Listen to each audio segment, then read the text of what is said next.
wanted to tell, and I'm hesitant to tell it. Or in the previous video a couple days ago, maybe it's been yesterday, I was talking about how I had to deal with these two guys who were just, idiot racists.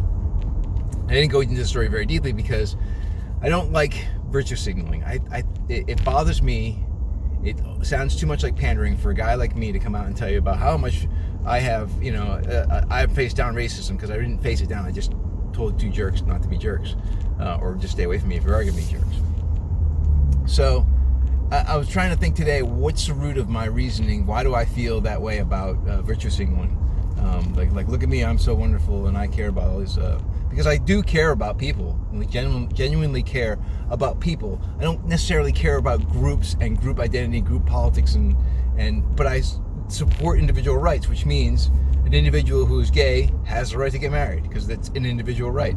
A person who is black has the rights that everybody has, right? So I'm up for individual rights, which is why I don't like virtue signaling, because it always seems like that's pandering to a group and a collective supporting as opposed to individual support, or supporting the rights of individuals. And so looking back as to the root of this, where did it come from? And I can't think that this is the only root, but it certainly is. It was a funny and a funny story, and probably has colored the way that I've dealt with race relations since this happened. So I'm in boot camp, and I am the yeoman for my boot camp company.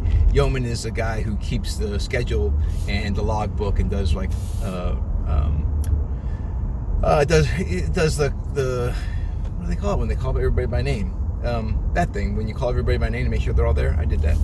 Anyways, so there's 4 people who lead the boot camp company. There's a man at arms who does the security and runs the watches. The yeoman, who's me. The RPOC, who's the guy who's in front and like is the figurehead, and the AROC, who's the guy who calls cadence at the back of the company when you're marching. And our AROC was this black guy named Paul Hall. Funny guy, I still remember his name was Paul Hall. Funny guy, we got along great. But one day we're up it was probably on a Sunday where we had a little bit of downtime. And Paul and I are up in the office, which had like one of those half doors, that's up, top and bottom. We're just hanging out and talking and everything. So Paul and I are sitting in the office, and he says, watch this, watch what happens when I do this. So one by one, he's calling up these guys in our division, all of them white guys, and kind of leaning into them and really quietly saying, hey man, I know it's just where you're from and everything, but I just want you to know, I get that you're racist, and I just want you to know that it's cool, whatever, man. I get that's just your upbringing. And to a man, and he probably did this about 3 or 4 guys, to a man, they all say, no, I'm not racist. I got a black friend at home. Like that was their way to kind of back away from the charge of racism. I have a black friend at home, and he thought it was hilarious. Paul was a funny guy. So what he does after the 4th guy or so, he pulls out a piece of paper from the desk drawer, and he draws me up a little card that says, I have a black friend. He says, oh, here you go. There's your black friend card. You can go ahead and keep that in your wallet, and then whenever somebody comes up on you, you can just show them the card. And I had the card for years. I lost it now. I don't know where it's coming off to.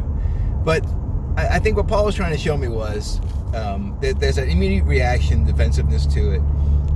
And he was having fun with that charge. Not necessarily, I mean, he wasn't trying to be mean about it. He was just having fun, trying to make a little bit of a point.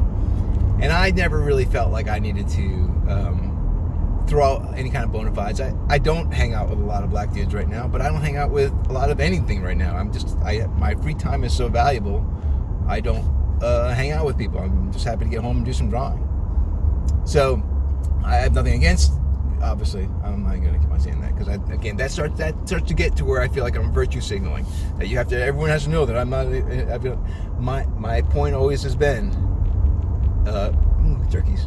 My point has always been, be a good person and I'll be good back to you. Be a dick and I'm going to be a jerk back to you. Well, actually, I'm not. I'm just going to probably walk away or ask you to walk away.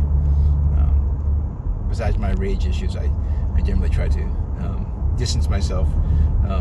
Someone who said this most recently, someone might have been in jiu-jitsu. The best fight you ever get into is the one you walked away from. I like that. That's a good phrase. All right, anyways, that's my funny little story about Paul Hall and boot camp and my little card that I don't have any longer. If you're out there, Paul, hope you're doing well. It's been a number of years. Who the hell knows where you're? Actually, I thought someone told me what happened to Paul. I don't think it was a happy ending. Out of the Navy, I'm sure soon after boot camp. I think that's what I wanted to say I heard. Regardless, I hope the guy's doing well, and that's my whole story. Be good. So you like movie quotes, and you gotta be dressed anyways. Why don't you check out my Threadless store and get all the Earl t-shirts you can handle.